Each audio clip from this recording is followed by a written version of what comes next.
Hello bachcho, let's read this question. The question says, a man on a cliff observes a boat sailing towards the shore at a uniform speed to the point immediately beneath him. The angle of depression of the boat is 30 degree. 3 minutes later, the depression is found to be 60 degree. The time taken by the boat to reach the shore is option A 2 minutes, option B 1.5 minutes, option C 3 minutes and option D 4 minutes. इस question में हमें बोला है एक man है Cliff पे और वो एक बोट को ऑब्जर्व कर रहा है और बोट जो है वो यूनिफॉर्म स्पीड पे जो है ट्रैवल कर रही है और एंगल ऑफ डिप्रेशन बोर्ड का 30 डिग्री है और 3 मिनट्स बाद जो एंगल ऑफ डिप्रेशन है वो 60 डिग्री है। तो हमें बताना है कि कितना टाइम लगेगा बोर्ड को शोर पे पहुंचने के लिए। So for this firstly we see the key concept to solve the question. इस क्वेश्चन में हम कंसेप्ट यूज करेंगे that tan theta in right angle triangle is perpendicular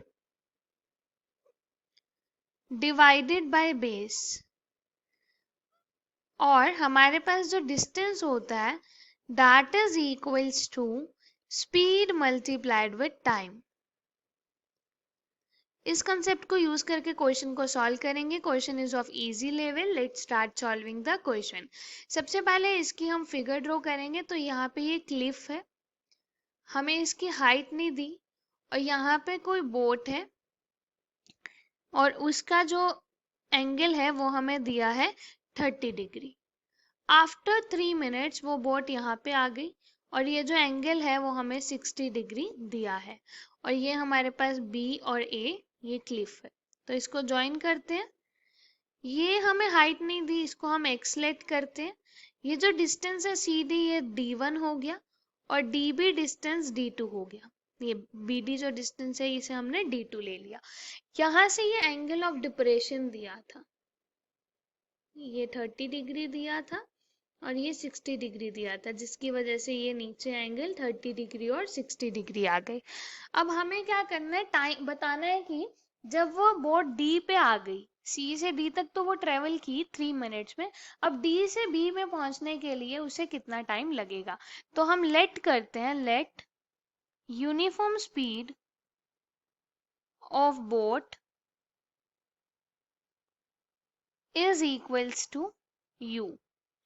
अगर हमारी बोट की स्पीड u है तो हमारा डिस्टेंस d1 जो 3 मिनट्स में कवर हो रहा है वो होगा 3 मल्टीप्लाई बाई u, क्योंकि स्पीड मल्टीप्लाई टाइम होता है।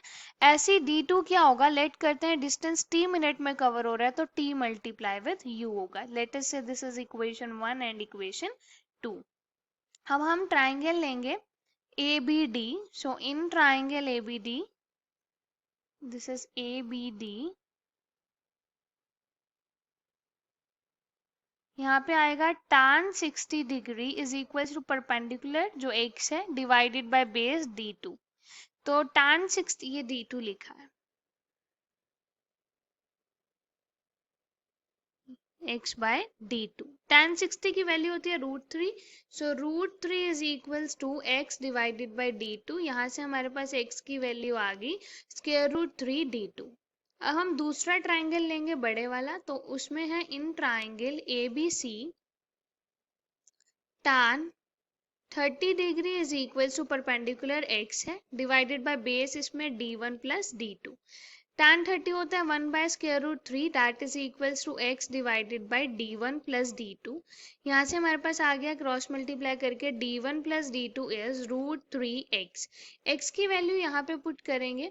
लेट ये इक्वेशन स्टार है तो स्टार से हम यहाँ पे वैल्यू पुट करेंगे x की, तो हमारे पास आएगा d1 plus d2 is equals to square root 3 multiply with square root 3 d2।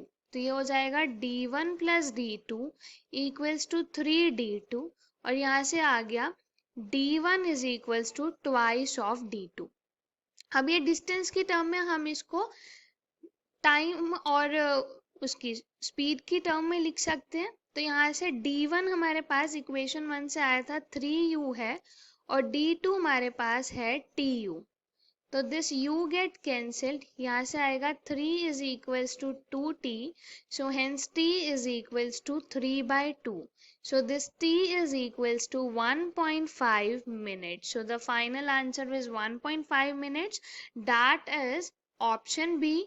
Hope you understood it well. Best of luck. Thank you.